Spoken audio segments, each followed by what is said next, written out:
नमस्कार. श्री स्वामी समर्थ. नामस्मरण. देवपूजेनंतर नामस्मरण का करावे? नामाला पूज्य मानून नामस्मरण करावे, म्हणजे हृदयातील आत्मा साक्षी रूपाने प्रकटतो, हीच दिवाळी होय. नामस्मरणाचा अनुभव लवकर पाहिजे का? मग रोज रात्री 12 ते 3 वाजेपर्यंत एकांतात बसून नामस्मरण करावे. देवाच्या दर्शनाशिवाय मला काहीही नको हा विचार घट्ट धरून ठेवावा. तेथे तल्लीनता आली की भगवंताचा प्रकाश झळकतो. नामस्मरण करणाऱ्याने एक नियम पाळावा, तो हा की नाम घेण्याची उर्मी आली म्हणजे सारी कामे बाजूला सारावी आणि आसनस्थ होऊन नामस्मरण करावे. अशा उर्मीच्या पालनातूनच नामाची उर्मी हा स्वभाव बनतो. नामस्मरण करण्याची वेळ झाली की आध्यात्मिक भूक जागी होते. ती वेळ सहसा टाळू नये, म्हणजे हळूहळू ती भूक जीवनाला व्यापून राहते. अखंड नामस्मरणाचे मर्म यात साठवले आहे.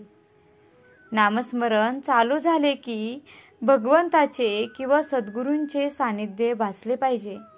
ते लाभले नाही तर त्याची तीव्र खंत वाटली पाहिजे. नामस्मरण करता करता इंद्रियांची धडपड व धाव नकळत क्षीण होते, पण नामाची धारा चालते. हीच गुरुकृपेची प्रचिती होय. नामस्मरणाने भगवंत अथवा सद्गुरू जवळ आहे हा भरोसा नकळत निर्माण होणारा होतो. त्यामुळे डोळ्यांना जग तर दिसतेच, पण त्याच्या पलीकडे देखील दिसते. नामस्मरण मनात स्थिर झाले की देहाचा मधून विसर पडतो. त्या विस्मरणाच्या अवस्थेमध्ये स्थलकालाचे भान उरत नाही. सद्गुरूकडून झालेले नाम भगवंताकडून आलेले असते आणि त्या नामानेच भगवंताचे दर्शन घडते.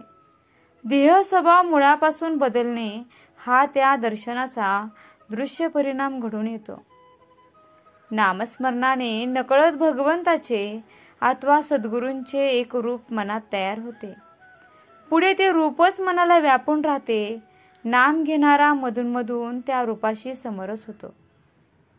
नामाच्या उर्मीला बाधक किंवा मारक तर्क, वातावरण किंवा व्यक्ती कुशलपणे बाजूला कराव्या. त्याने फारसे नुकसान होणार नाही. झाले तरी सद्गुरू भरून काढतील. नामाला नित्याचे मोजमाप असावे, पण नामाला आरंभ केल्यावर मनाला भगवंताच्या दर्शनात, पूजनात, संभाषणात व प्रार्थनेत गुंतवून ठेवावे. अंतकाळ ही सवय अतिशय उपयोगी पडते.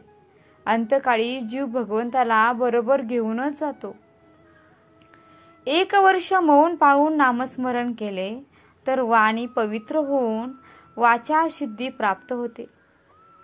या जगात नामाशिवाय दुसरे काही सत्य नाही. या भावनेने कायम मौन पाळून नामात राहणारा माणूस महापुरुष समजावा. त्याला हृदयातील नाष्टांग मात्र ज्योतीचे अखंड दर्शन घडते. नामस्मरणाचा छंदच लावून घ्यावा, म्हणजे वायफळ व बाधक बोलण्याला आपोआप खंड पडतो. इंद्रियाची बाहेर धावण्याची धडपड नकळत क्षीण होते, म्हणजे मग आत नामाची धारा अनुभवास येते. नामाचे अनुभव ज्याचे त्याला ते सांगू नये हे खरे, पण नामस्मरण करणाऱ्या माणसाची नामावरील श्रद्धा घट्ट व्हावी या शुद्ध हेतूने नामाचे अनुभव सांगायला सद्गुरू परवानगी देतात, म्हणून प्रचिती सांगण्याला दोष नाही. थोड्या अभ्यासाने नामस्मरण पचनी पडतं. नाम पचनी पडल्यावर मग नामस्मरण ही एक आध्यात्मिक प्रक्रिया माणसाच्या अंतर्यामी आरंभ पावते. या प्रक्रियेच्या 2 खूण आहेत. खूण पहिली, आतमध्ये चालणारे नाम मी घेत नसून ते एक निरनिराळ्या शक्तीने चालते हे स्वच्छपणे कळते. दुसरी खूण, हृदयातील मीच्या असण्याची भावना क्षीण होत जाऊन त्याच्या जागा भगवंत घेतात. अशा रीतीने भगवंत हृदयात अवतरतो. ज्याच्या हृदयात सतत नाम घेणारा मी आहे आणि त्याच्या शेजारी भगवंत विराजमान आहे, तो पुरुष खरोखर धन्य होय. नामस्मरण करता करता त्याचा नाद आत निनादू लागतो. तो अधिकाधिक सूक्ष्म होऊन स्थिरावतो. अखेर त्याचे पर्यावसान अनाहत नादामध्ये घडून येते. नामपचनी पडणे ही नामस्मरणाची पहिली पायरी आहे. या पायरीची खूण अशी, दिवसाच्या 24 तासात आपण देहाच्या आतबाहेर कितीतरी वेळा येतो आणि ती आतबाहेर जाण्याची क्रिया नामाच्या संगतीत होऊ लागते. नाम घेता घेता आजूबाजूच्या जगाची संवेदना लटकी पडू लागते आणि मग आत भरलेल्या जगाची कल्पना येते. नाम घेणारा एकदा का ईश्वर केंद्रित झाला की मग भगवंताकडे लक्ष देण्याचा प्रश्न उरतच नाही. त्याच्याकडे लक्ष असो वा नसो, तो सतत दिसतच राहतो. नामस्मरणाने आतील जगाचा लोप झाला की देह स्वभाव पालटतो. जीवनात एक ईश्वर केंद्रित नवीन लय निर्माण होतो आणि त्यामुळे जीवनाकडे समग्रपणे पाहण्याची कला साध्य होते. सामान्य माणूस नाम घेतल्यानंतर सद्गुरूंना न आवडणाऱ्या व नामाला बाधणाऱ्या गोष्टी करतो. त्याचा परिणाम धुवून काढण्यास अखेर नामच उपयोगी पडते.